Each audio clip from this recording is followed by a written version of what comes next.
इस बारे में अल्लाह आयत 35 में फरमाते हैं, फिर इन तमाम निशानों के देख लेने के बाद भी उन्हें यही मसलहत मालूम हुई कि यूसुफ को कुछ मुद्दत के लिए कैदखाने में रखें।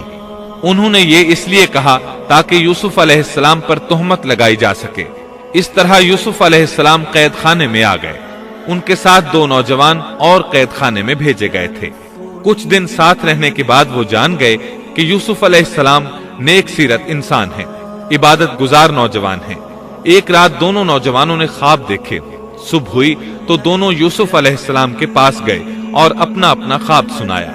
कुरान करीम आयत 36 में इसको यूं बयान करता है। इसके साथ ही 2 और जवान भी जेल खाने में दाखिल हुए। उनमें से एक ने कहा कि मैंने ख्वाब में अपने आप को शराब निचोड़ते देखा है, और दूसरे ने कहा मैंने अपने आप को देखा है कि मैं अपने सर पर रोटी उठाए हुए हूं जिसे परिंदे खा रहे हैं। हमें आप इसकी ताबीर बताइए, हमें तो आप खूबियों वाले शख्स दिखाई देते हैं। कैद खाने के कैदी भी जान चुके थे कि यूसुफ अलैहिस्सलाम नेक हैं। आपने सोचा ये दीन की दावत देने का बेहतरीन मौका है। उन्होंने जो कुछ उनसे कहा वो आयत नंबर 37 और 38 में इस तरह आया है। यूसुफ ने कहा, तुम्हें जो खाना दिया जाता है उसके तुम्हारे पास पहुंचने से पहले ही मैं तुम्हें इसकी ताबीर बतला दूंगा। ये सब उस इल्म की बदौलत है जो मुझे मेरे रब ने सिखाया है। मैंने उन लोगों का मजहब छोड़ दिया है जो अल्लाह पर ईमान नहीं रखते और आखिरत के भी मुनकिर हैं। मैं अपने बाप दादों के दीन का पाबंद हूँ, यानी इब्राहिम, इसहाक और याकूब के दीन का। हमें हरगिज ये सजावार नहीं कि हम अल्लाह के साथ किसी को भी शरीक करें। हम पर और तमाम और लोगों पर अल्लाह का ये खास फजल है, लेकिन अक्सर लोग नाशुक्री करते हैं। आपने सबसे पहले अपना तारुफ कराया, इब्राहिम और याकूब अलैहिस्सलाम के बारे में बताया, और उस जमाने के लोग इब्राहिम अलैहिस्सलाम को मानते थे। इब्राहिम अलैहिस्सलाम मारूफ थे, जाने पहचाने थे। नबी करीम सल्लल्लाहु अलैहि वसल्लम से पूछा गया कि करीम यानी इज्जतदार कौन है। आपने फरमाया, इज्जतदार के बेटे, इज्जतदार के पोते और इज्जतदार के पड़पोते, यानी यूसुफ बिन याकूब बिन इसहाक बिन इब्राहिम अलैहिस्सलाम। मतलब ये कि 4 पुश्तों तक नबूवत की फजीलत यूसुफ अलैहिस्सलाम के सिवा किसी के हिस्से में नहीं आई। ये इज्जत और बुजुर्गी की इंतहा है। आपने अपने दीन का तारुफ कराने के बाद उनसे जो कुछ कहा वो आयत 39 और 40 में आता है। और जिसकी निस्बत यूसुफ का गुमान था कि उन दोनों में से ये छूट जाएगा, उससे कहा कि अपने बादशाह से मेरा जिक्र भी कर देना। फिर उसे शैतान ने अपने बादशाह से जिक्र करना भुला दिया और यूसुफ ने कई साल कैदखाने ही में काटे। फिर इसी तरह हुआ, एक को फांसी पर चढ़ा दिया गया, दूसरा बादशाह को शराब पिलाने पर मुकर्रर हुआ, लेकिन वो यूसुफ अलैहिस्सलाम का जिक्र करना भूल गया।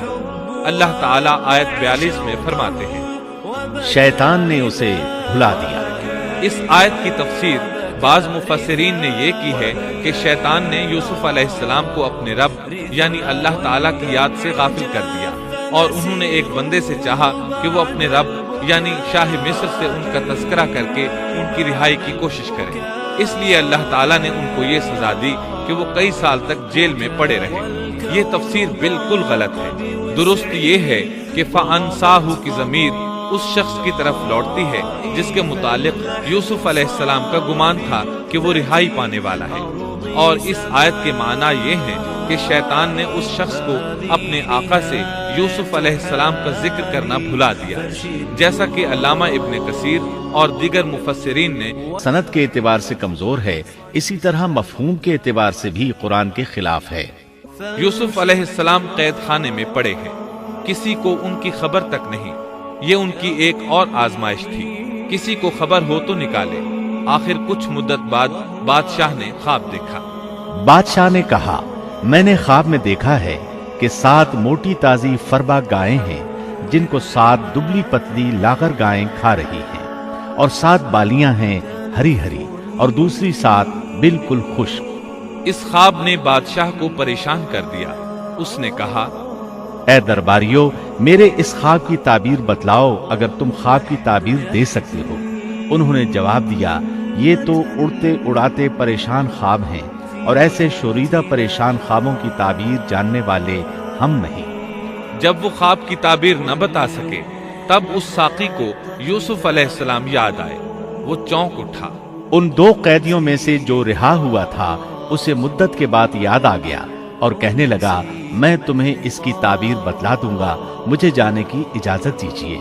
قید خانہ شہر سے باہر تھا، انہوں نے اسے ادھر روانہ کر دیا۔ وہ جیل پہنچا، یوسف علیہ السلام سے ملا اور بولا، اے یوسف، اے بہت بڑے سچے، آپ ہمیں اس خواب کی تعبیر بتلائیے کہ 7 موٹی تازی گائیں ہیں جنہیں 7 دبلی پتی گائیں کھا رہی ہیں، اور 7 بالکل سبز خوشے ہیں، اور 7 ہی دوسرے بالکل خشک ہیں، تاکہ میں واپس جا کر ان لوگوں سے کہوں تاکہ وہ سب جان لیں۔ تب یوسف علیہ السلام نے خواب کی تعبیر بتائی۔